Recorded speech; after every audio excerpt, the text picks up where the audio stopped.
Usuyalawuleka umlilo obulokhu usha eGreyton kanye nase Genadendal nokuwumlilo obusudonse izinsuku eziyisikhombisa. Izindlu ezimbili, izakhiwo eziningana kanye nodeda ngendlale bomhlaba hectare ayizinkulungwane ucekeleke phansi. Kusolwa ukuthi kunomuntu othungele lomlilo.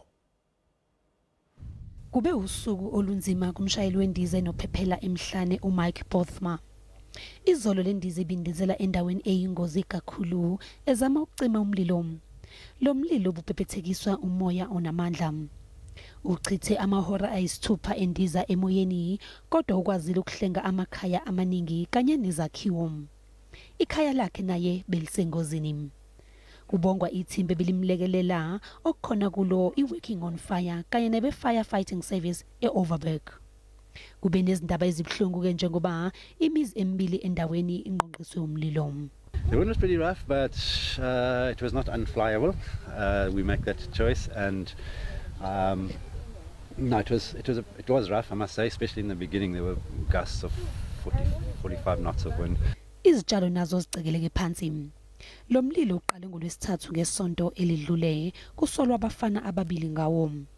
Abe Overberg Fire Service bathi basaqhubeka nophenyo. Isomiso naso sibe nomthelela ekubhebhethekisekeni lomlilo.